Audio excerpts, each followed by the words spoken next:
As you can see, the establishment is panicking. Here's how they intend to deal with that panic. Not by making their party more amenable to American voters, not by looking to bring about ceasefires instead of arming the world, not by improving the lives of ordinary Americans and recognizing that half the country at least are hugely dissatisfied. No, what they're doing is arming up with lawyers and ensuring that you've got no option but Biden. An army of lawyers aims to challenge the steadily advancing ballot access efforts of independent candidates who Democrats fear could peel votes away in swing states. The Democratic Party, increasingly alarmed by the potential for third-party candidates to swing the election to former President Donald Trump, has put together a new team of lawyers aimed at tracking the threat, especially in key battleground states. The effort comes as challengers, including the independent candidates Robert F. Kennedy Jr. and Cornel West, plus groups like No Labels, as well as the Green Party, have ramped up their push to qualify for states' ballots ahead of critical deadlines in the spring and summer. When it comes to Trump, they will always use ideas like, oh, he is a misogynist and he is a racist, he is a criminal. Then when it's Bobby Kennedy, oh, well, he's an anti-vaxxer and he's a conspiracy theorist. With Cornel West, what's it now? Oh, well, we don't like his haircut. What are they saying about the Green Party or No Labels? If what the agenda is to dismiss anyone but Biden, how long before we acknowledge that what we have is not only a technocracy, the rule of law by an aristocratic class, note the influence ongoing of the Obama and Clinton families on the Democrat Party machinery, what you actually have is a dictatorship. A dictatorship means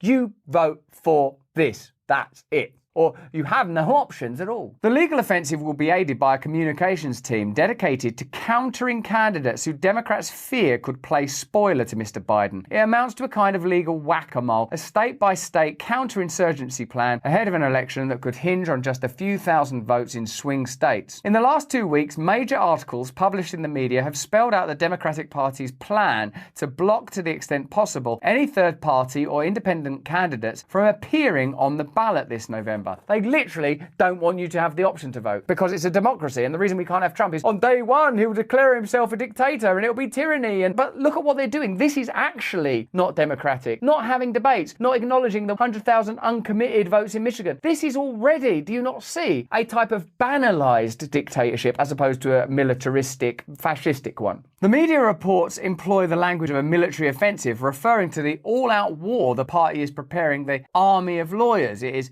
mobilizing the state-by-state counterinsurgency plan that it is implementing. Interesting language, all-out war, army of lawyers, counterinsurgency plan. Note that when Donald Trump used the phrase bloodbath, there was hysteria, pearl clutching, and panic. And now third-party candidates are regarded as a threat. The language is militaristic. The legitimization of the military on the subways in New York is being normalized. What it appears that we are preparing for is a state of continual threat, panic, and fear, where the only people that know what's best for us are these establishment figures. Isn't it possible that you could be saying, well, it'd be good if Cornel West gets some influence and Bobby Kennedy has to somehow be accommodated? Do you know what? Maybe we should be looking at our electoral colleges and ballot systems so that we can have a more representative system of democracy, given that we are so interested in diversity of opinion, diversity of views. Wow, maybe we could have it so that the electorate are involved in not only the presidential election, but the entire cabinet. Maybe we could review all of our systems. No, they're so certain that the outcome must be Joe Biden, that it must be the ongoing hegemony. A Democratic Party that represents plainly a billionaire class must continue to ascend unassailed. That's why the language of war is being used, because it is a war. It's a war against, ironically, democracy.